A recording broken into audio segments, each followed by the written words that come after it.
What's up, everybody? I'm Stan, and welcome to Detail Comics, where we go over comics in detail. This is Preview Picks, the show where I go over the comic books coming out this week, give you an idea what they're all about, and whether it's something you should talk to your comic book shop about before Wednesday.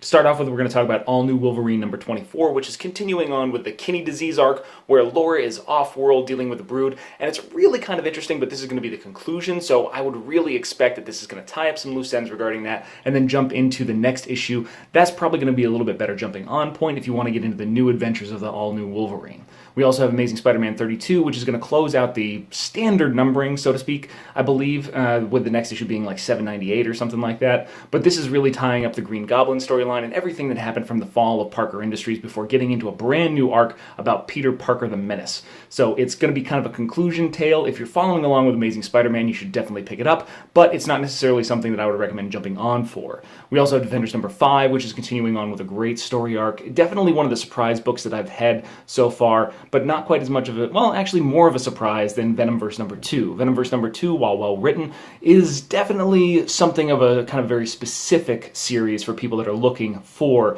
a Venom-centered book, or very Venom-centered book. But the big thing that's got me going is because we've got Black Suit Spider-Man, symbiote Spider-Man, actually getting infected by the poison symbiote. So this is going to be kind of an interesting battle between Eddie Brock and Peter Parker from an alternate universe. So I'm definitely excited for that one. We also have Black Science number 31 coming out, which is from the amazing Rick Remender, and it's just another great book from Rick Remender. It's one that I haven't really been keeping up with. I haven't had the chance to do that, but it is very recommended by me, and it's starting a brand new arc, so it's pretty decent jumping on point, and it'll give you a little bit of flavor as to what it's all about. Another great book coming out from Image is Killer Be Killed number 12 from the team of Ed Brubaker and Sean Phillips, and this was nominated for multiple Eisner Awards, so it's definitely something that I would like for people to check out simply because it's a great book. I had to drop off it for a little bit, but it's definitely something I'm looking to get back into.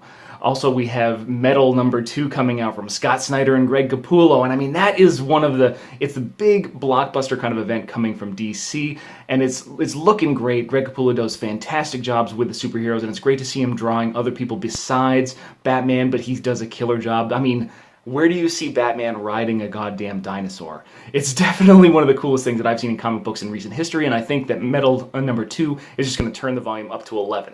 So we also have a Metal tie-in in Teen Titans number 12, so that's definitely optional if something that you haven't been following along with, but if you want to keep up with the Metal storyline, it's going to tie into that and a few other issues that are coming out. We also have Mr. Miracle number 1 coming out with a second printing, and that was one of the surprise books, maybe for other people, but definitely not for me, because Tom King writes odd and quirky superheroes and villains very well. So Mr. Miracle number 2, definitely going to be a recommendation, and it's one of the things that I have on my pull list for the standard cover by Nick Darrington, as well as the variant cover by Mitch Gerrits. So it's definitely something I'm going to pick up, and I'm going to be there for the whole 12 issues, regardless of whether it kind of falls off or it just keeps getting better and better and better. However, the big book from DC coming out is going to be Action Comics 987, which is going to be the beginning of the Oz storyline. So this is where we're going to find out who Mr. Oz is and how it's going to impact Superman in a big way. If you've checked out the previews or the solicitations for the next few months, you know that this is going to have a huge impact for the big boy in blue, so it's definitely something that you're going to be, you gotta read it. It is a must-read book for anybody following along with DC Rebirth. As far as new books are concerned, we want to start off with Ninjak number 0, which is going to be a great jumping off point. It's got a story that's combined with Matt Kindt as well as Christos Gage, which is a great way to gauge what Christos is going to be doing on the new title that's coming out, because he takes over with Ninjak number 1. Secret Empire Omega number 1 is going to be the final conclusion to the Secret Empire storyline, and I'm hoping that it's going to give us a little bit more storyline for Steve Rogers and Hydra Steve, because there are technically 2 Steve Rogers in the Marvel Universe right now. Definitely something that's going to be interesting and one that you're going to want to look out for. We also have Retcon number 1 from Image, which is a story about a comic book that has come out before the comic book has ever come out. So I feel like there's some timey-wimey time travel kind of stuff going to be going on with this comic book, and just the use of a term so widely regarded inside comic books as a title for a comic gets my interest.